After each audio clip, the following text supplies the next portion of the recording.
Lakers nakapag-uwi ng isang impressive comeback win laban sa Miami Heat. At isang batang fan, daig pananalo sa loto sa sobrang saya nang makita si LeBron James. Pinangunahan ni LeBron James at Anthony Davis ang Lakers sa isang kapanapanabik na panalo laban sa Miami Heat. Matapos ang tatlong sunod na pagkatalo, desperado ang Los Angeles Lakers na makakuha ng panalo sa kanilang laban kontra sa Miami Heat. Kahit nawala si Jimmy Butler para sa Heat, lumaban pa rin sila ng gusto, ngunit hindi naging sapat upang pigilan ang Lakers na makuha ang comeback victory. Halos magkaparehas ang record ng dalawang koponan bago ang laro, kaya't kitang-kita ang dikit na labanan. Naipanalo ng Heat ang unang quarter at nakapagtayo sila ng 14-point lead pagpasok ng halftime. Ngunit nakahanap ng paraan ng Lakers upang manatili sa laban. At sa ika-4 na quarter, tuluyang nakuha nila ang comeback victory. Nagtapos ang laban sa score na 117-108. Magandang laro ang pinakita ni Anthony Davis na nagtala ng 22 points, 11 rebounds at 4 assists. Si LeBron James naman ay nagambag ng 22 points, 5 rebounds at 9 assists. Nanguna naman si Rui Hachimura para sa Lakers na may 23 points, 8 rebounds at 1 assist.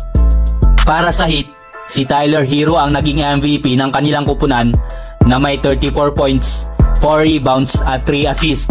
Nagambag naman si Bam Adebayo ng 10 points, 4 rebounds at 5 assists. Ang unang 24 na minuto ay kontrolado ng Heat, ngunit sa second half, nag-adjust ang Lakers at tuluyang nakontrol ang laro. Sa gabi ring yun, balanse ang scoring ng Lakers, kung saan 6 na malalaro ang umiscore ng double figures. Nagtala ang Lakers ng 52.2% shooting at may kabuuang 33 assists kumpara sa 25 ng Heat. Ang ball movement at teamwork ang naging susi sa kanilang tagumpay. Ang depensa naman ng Lakers ang nagpabago ng momentum ng laro. Pagkatapos ng halftime, nagawang pigilan ng Lakers ang Heat sa 19 points sa third quarter at 23 points sa huling quarter. Matapos nilang payagan ang Heat na maka-score ng 66 points sa first half. Bukod sa kanilang opensa, ipinakita rin ng Lakers ang kanilang lakas sa depensa na may 12 steals at 4 blocks. Ang kanilang agresibong depensa ang nagbigay daan upang makabawi mula sa mabagal na simula. Sa huli, nanguna si LeBron James sa clutch time. Nagtala ng 7 points sa kanyang 22 points sa huling frame na nagbigay ng tamang timing para sa panalo. Sa edad na 40, patuloy niyang pinatutunayan ang kanyang kakayahan bilang closer ng Lakers. Sa ngayon, nagtatala si LeBron James ng 23.7 points, 8.8 assists at 7.6 rebounds kada laro na may 50.9% shooting mula sa field. Kahit bumaba ang kanyang stats ngayong season, alam niya kung kailan kailangang itodo ang kanyang laro para sa kanyang kupunan. Samantala, pinasaya naman ni LeBron James ang isang batang fan pagkatapos ng laro kasama ang kanyang magulang at nagpaunlak pa ng isang litrato kasama sila.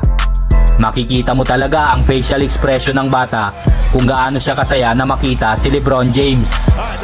Ang panalong ito ay nagsilbing paalala sa kanilang kakayahang manalo kahit sa gitna ng hirap. Kung magpapatuloy ang kanilang defensibong intensity, tiyak na malaki ang magiging epekto nito sa kanilang season. Now LeBron is in the lane. Kicks it out to Vincent for the